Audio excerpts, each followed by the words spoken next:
The Hardy Boyz AEW run was quite a mess, from their debuts and reunion to their controversial matches and their AEW tag titles win being cancelled due to one of the brothers' legal troubles. This is the story of Jeff Hardy and Matt Hardy in All Elite Wrestling. Like the video and let's talk about the Hardy Boyz in AEW.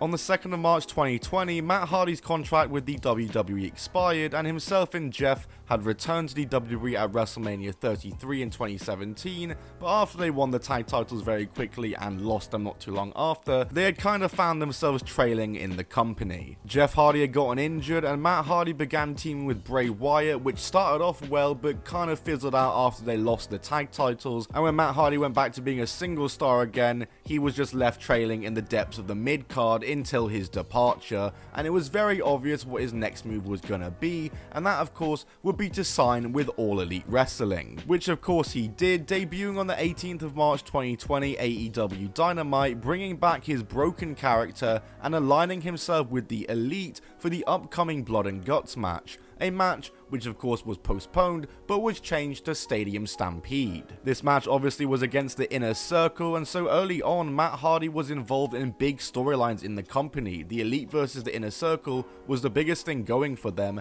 and his team won the Stadium Stampede match, and of course he also had that awesome street fight tag match where we saw the golf cart come out as well as other crazy antics. That match was absolutely insane. However, very quickly the broken gimmick would begin to be phased out, and this is due to Matt Hardy believing that it was not working due to a lack of crowd because of the ongoing pandemic, which I can kind of agree with, and Tony Khan himself admitted that he wasn't a fan of the gimmick. So for the time being, Matt would essentially start doing multiple personalities alongside the broken gimmick, and this is also when he would start feuding with Sammy Guevara. Yep, we all know this story, don't we? Hardy and Guevara were already kind of feuding with the Elite versus Inner Circle stuff, but it became a singles feud between just the two of them, and a broken rules match was set for All Out 2020, and after Matt Hardy was concussed minutes into this match, hitting his head on the concrete, and somehow was made to continue the match and drag himself to a win,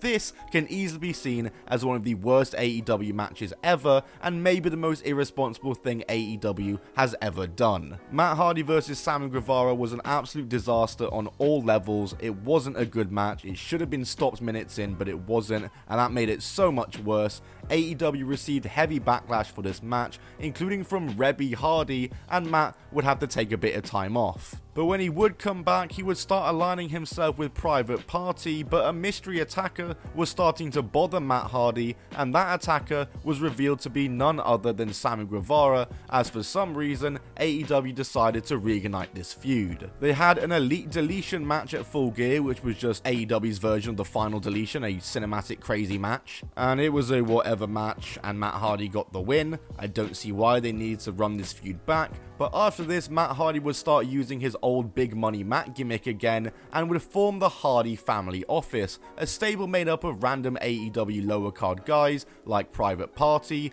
Butcher and Blade, The Bunny, Angelico, Jack Evans and more. It was a completely meaningless stable and nobody really got over from it. He'd feud with Hangman Page after trying to recruit Hangman to the group and it backfiring on him, leading to a match at Revolution 2021, which Hangman would pick up the win in, and it wasn't a great match whatsoever. After this, Matt Hardy would kinda just trail for a bit once again. He had a quick feud with the newly debuted Christian that he lost, and along with HFO, he was just in lower mid-card limbo. It was literally such a pointless stable, and it just had zero credibility. Andrade would then get involved with it, and they formed the AHFO, which didn't change anything, and now Andrade was also just wasting his time along with this. Matt Hardy would still wrestle on pay-per-view from time to time, including at Revolution 2022, when himself, Andrade, and Isaiah Cassidy fought and lost against Darby Allin, Sting, and Sammy Guevara in the most random AEW pay-per-view match ever. And during all of this time Matt Hardy is in AEW, Jeff Hardy is still in the WWE, and around this time was finding himself within his own troubles in the WWE. See, a few months prior in December of 2021, Jeff Hardy walked out of a tag match taking place during a live event, and there was speculation that he was intoxicated during this,